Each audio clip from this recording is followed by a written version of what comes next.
वो कहते हैं ना कि जितना हल्का आप फील करोगे उतनी ऊंचाई पर आप उड़ सकते हो। The lighter you feel the higher you can fly. ये कोट जितना बर्ड्स के लिए रेलिवेंट है, it is as much relevant for the UPSC preparation also. मुझे सिर्फ एक बार ये सोच के बताओ कि आप सब के लिए सबसे बड़ा चैलेंज यूपीएससी प्रिपरेशन में क्या है। वो है इतने वास्ट सिलेबस को कंप्लीट करना। इसके बाद इतने वास्ट सिलेबस को जैसे तैसे तोड़ मड़ोड़ के अगर कंप्लीट कर भी लिया तो उसका रिटेंशन, कि एग्ज़ाम टाइम पे हम इतने सारे डाटा को कैसे रिप्रोड्यूस करें। इसके बाद जो नेक्स्ट चैलेंज आता है वो है प्रीवियस ईयर क्वेश्चंस को सॉल्व करना, और जो सबसे टेढ़ी खीर लगती है वो है मेंस की आंसर राइटिंग। अब एक स्टूडेंट को ये समझ में नहीं आता कि ये जितनी भी चीज़ों पे हम बात कर रहे हैं ये एक इकोसिस्टम का पार्ट है। मतलब कि ये जितनी भी चीज़ें हैं वो सब एक साथ चलती हैं। बट क्योंकि मेंस आंसर राइटिंग बहुत से स्टूडेंट के लिए एक बहुत ही चैलेंजिंग टास्क होता है, तो मैं आज इस पर्टिकुलर चीज़ पे फोकस करना चाहूँगा। हर चीज़ को अलग तरीके से डील किया जाता है। जैसे यहाँ पे करंट अफेयर्स भी बहुत सारे स्टूडेंट्स के लिए एक बहुत डॉन्टिंग टास्क है, मैं जानता हूँ, जिसको डील कैसे करना है, जिसका आंसर है टॉपिक वाइज। उस पर मैं ऑलरेडी एक इंडिविजुअल वीडियो बना चुका हूँ। If you have not watch that particular video, I would suggest you कि आप उसे भी, इस वीडियो को ख़त्म करके ज़रूर देखना। बट इस पर्टिकुलर वीडियो में मेरा जो ऑब्जेक्टिव रहेगा वो रहेगा आपको मेंस रेडी बनाने का। आप कैसे बन सकते हो, चलिए शुरू करते हैं। किसी एक टॉपिक के एग्जाम्पल से हम इसे समझने की कोशिश करते हैं। लेट्स सपोजली टॉपिक का नाम है वॉल्केनो। अब अगर मुझे मेंस रेडी बनना है तो मुझे सबसे पहले ये देखना पड़ेगा ना कि मेंस में वॉल्केनो पे कैसे और कितने क्वेश्चंस पूछे गए।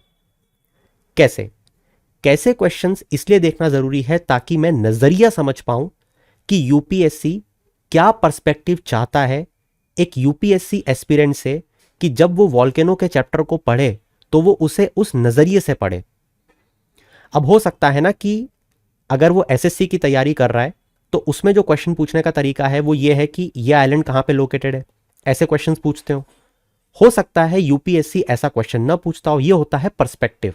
और दूसरी चीज है कितने। ये जो कितने हैं, that mean the number of questions asked in past 5 years और 10 ईयर्स। इसको देखने का रेलिवेंस ये है कि आप उस टॉपिक की इंपॉर्टेंस को समझ पाओ। लेट सपोजेडली अगर पिछले 10 साल में उस टॉपिक पे सिर्फ एक क्वेश्चन अपीयर हुआ है तो आप उसमें कितना टाइम डिवोट करना है इसे तय कर सकते हो। बट अगर मैं आपको ये बोल रहा हूं कि पिछले 6 साल में 4 बार ये क्वेश्चन आ चुका है तो अब उस पर कितना टाइम डिवोट करना है ये आप तय कर सकते हो। ठीक है, अब आते हैं कि हमने ये सारी चीज़ें कर ली, कितना टाइम डिवोट करना चाहिए। 4 क्वेश्चन आ रहे हैं, मतलब थोड़ा सा ज़्यादा टाइम डिवोट करेंगे। और क्वेश्चंस को पढ़ के हमने ये भी समझ लिया कि क्वेश्चन पूछने का पर्सपेक्टिव क्या है यूपीएससी का। अगर हमने एक बार ये चीज़ें समझ ली तो अब हम आगे बढ़ सकते हैं। हाँ, आप में से कुछ लोग ये सोच रहे होंगे कि काश ये भी बता दे कि क्वेश्चन पूछने का पर्सपेक्टिव क्या है, इसका मतलब क्या है। देखो, क्वेश्चन पढ़ो। Explain the formation of 1000 of islands in Indonesian and Philippines archipelago. इसका मतलब आइलैंड के फॉर्मेशन पे इंडोनेशिया एंड फिलीपींस क्वेश्चन पूछा गया है। क्या ये वॉल्केनो से रिलेटेड है? ये एक सोचने वाली बात है तो कैसे है। लेट सपोजेडली आपको अगर मैं एल्यूशियन आइलैंड्स के बारे में लिख दूं कि इसका फॉर्मेशन कैसे हुआ, क्या आप जानते हो इसकी लोकेशन कहां पे? क्या आप जानते हो वॉल्केनो इससे कैसे रिलेटेड है? इसका मतलब ये इस पर्सपेक्टिव में क्वेश्चन पूछा जा रहा है। आपसे वो कनेक्ट करके क्वेश्चन पूछ रहा है फोल्ड माउंटेन, अर्थक्वेक और वॉल्केनो, इनमें क्या रिलेशन है। एक होता है तो क्या दूसरा भी होता है। फिर वो आपसे किसी एक पर्टिकुलर जोन के बारे में क्वेश्चन पूछ रहा है कि इसके ज्योग्राफिकल कैरेक्टरिस्टिक्स बताओ, जिसे रिंग ऑफ फायर के नाम से आप जानते हो। फिर वो आपसे ये भी पूछ रहा है कि वॉल्केनिक इरप्शन के रीजनल एनवायरनमेंट पे क्या इंपैक्ट होता है।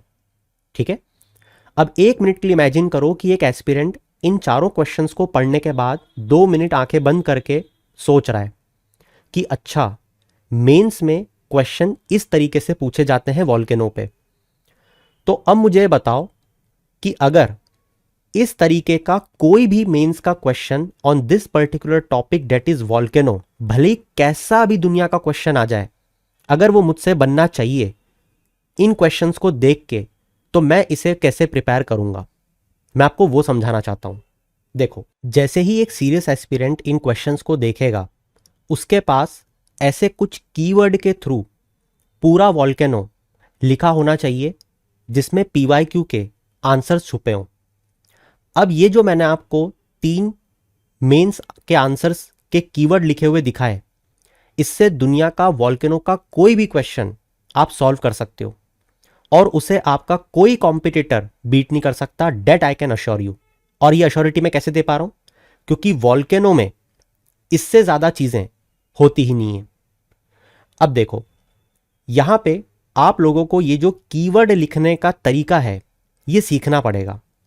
बस यही चीज होती है जिस पे आपको कमांड करनी है। अगर आप बहुत ध्यान से इन तीनों आंसर्स को देखोगे तो इसमें आपको कुछ कॉमन चीजें दिखेंगी। जैसे आपको यहां पे माउंटेन, अर्थक्वेक और वॉल्केनो एक साथ जुड़े हुए दिखेंगे। जब भी अर्थक्वेक, वॉल्केनो, फोल्ड माउंटेन आपको दिखें, आपको टेक्टोनिक प्लेट दिखेगी। टेक्टोनिक प्लेट दिखेगी तो आपको सबडक्शन जोन दिखेगा। सबडक्शन जोन दिखेगा तो कितने टाइप की प्लेट्स होती हैं वो दिखेंगे। फोल्ड माउंटेन की बात चलेगी तो फोल्ड माउंटेन के एग्जाम्पल्स दिखेंगे। टेक्टोनिक प्लेट कोलिजन की बात चलेगी तो प्लेट्स मतलब कि कन्वर्जेंट और डाइवर्जेंट बाउंड्री दिखेगी। हो सकता है उसमें आपको फिर रिंग ऑफ फायर दिखे। इसके बाद में क्योंकि सबडक्शन की हम बात कर रहे हैं तो सबडक्शन की प्रोसेस कैसी होती है, आपको ये बात दिखेगी। जब आप इन सारी बातों को पढ़ ही रहे होगे तो अब आपको पता चलेगा कि अरे जब प्लेट्स इतनी बार अपीयर हो रही है तो क्यों ना मैं जो प्लेट्स होती हैं उसका एक मैप भी ड्रॉ कर लूँ ताकि एग्जाम में मैं ड्रॉ कर पाऊंगा।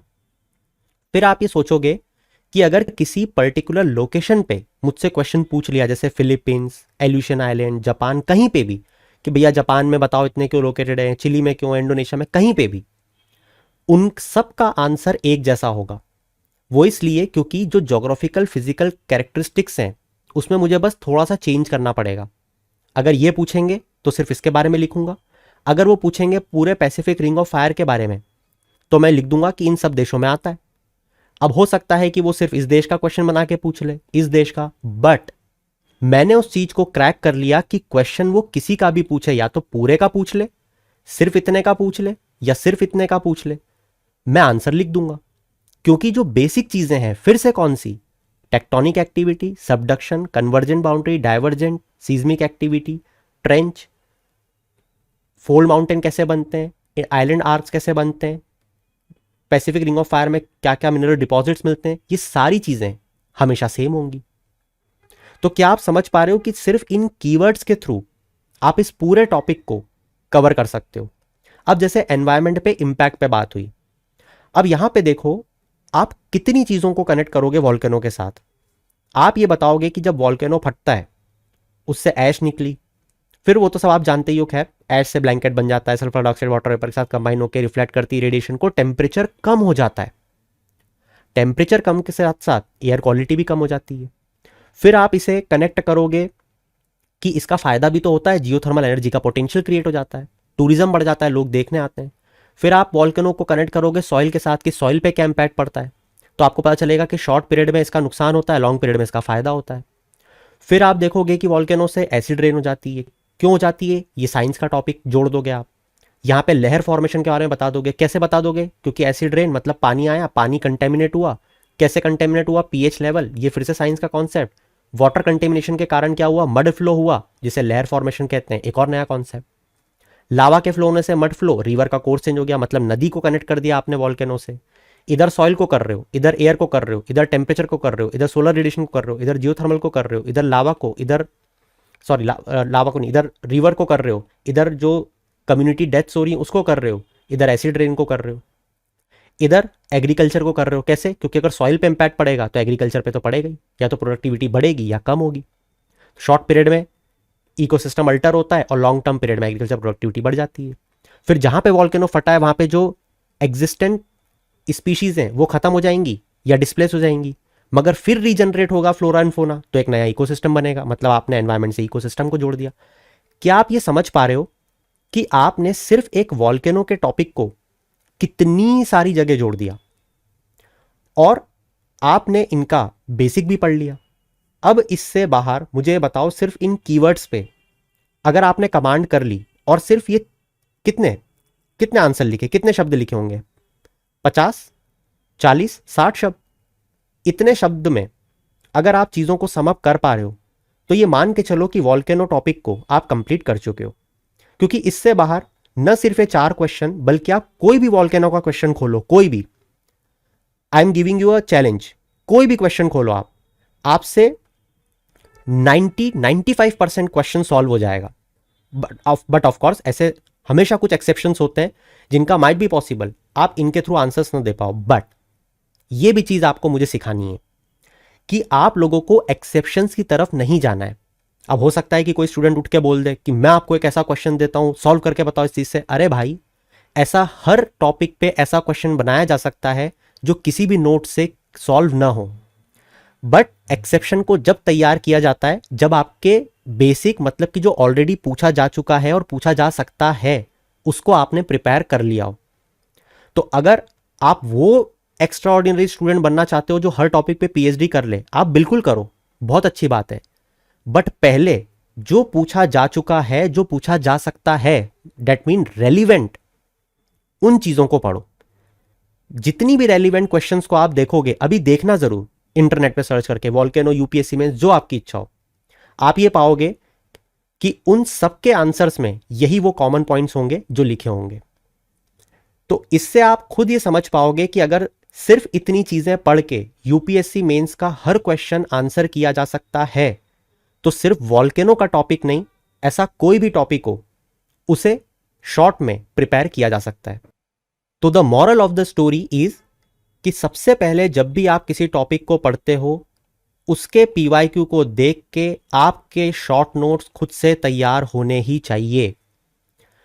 आपको किसी पे डिपेंडेंट नहीं होना है। हां, आप हेल्प ले सकते हो, मैंने आप पे आपकी हेल्प करी, आप कहीं से भी help low, but at the end वो चीज आपके हाथों से होकर गुजरना ही चाहिए। आई होप सो कि आपको समझ में आया होगा। अब मजे की बात यह है कि अगर आप मेंस रेडी हो रहे हो तो प्रीलिम्स रेडी आप अपने आप हो जाते हो।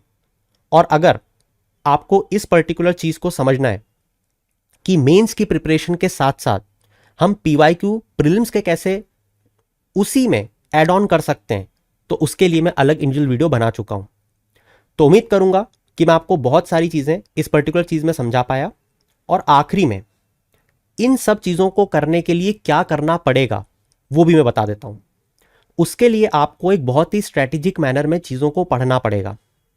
जैसे आपको वॉल्केनो के जितने भी बेसिक कॉन्सेप्ट होते हैं, जैसे वॉल्केनो को ड्रॉ करना, उसके फीचर्स। अब जब आप वॉल्केनो को पढ़ रहे हो तो किताबों में, हर किताब में, बीट, जीसी लियोंग, हर किताब में आपको वॉल्केनिक लैंडफॉर्म्स के बारे में देखने को मिलेगा। वो भी आपको ड्रॉ करते हुए आना चाहिए। फिर जैसे मैं बार बार आपको प्लेट्स के लिए चिल्ला रहा हूं, आप लोगों को जो भी मेजर प्लेट्स हैं उनके बारे में पता होना चाहिए। ये हो गई मैपिंग की बात। अगर रिसेंट में कहीं पे वॉल्केनो फटा है तो इस तरीके से आपके पास वो मैप पूरा प्रिपेयर होना चाहिए। अगर आप ये डिफरेंशिएट नहीं कर सकते कि लावा फ्लो और फीजर वॉल्केनो में क्या डिफरेंस है, सिंडर कोन वॉल्केनो की क्या स्पेशलिटी होती है, वो कॉम्पोजिट वॉल्केनो से कैसे अलग है, अगर आपके पास इन सारे वॉल्केनोज के फीचर्स और स्ट्रक्चर्स लिखे हुए नहीं हैं, तब आप इन शॉर्ट नोट्स को प्रिपेयर करने में असक्षम रहोगे। ठीक है? क्यों?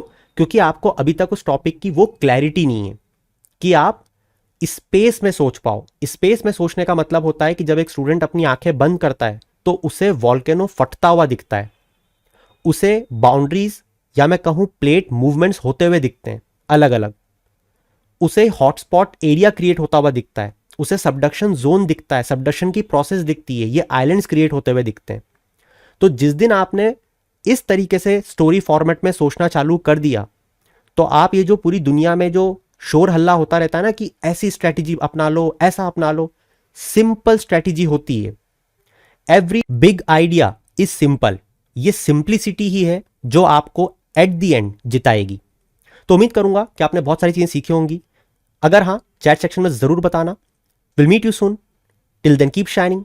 Have a good day.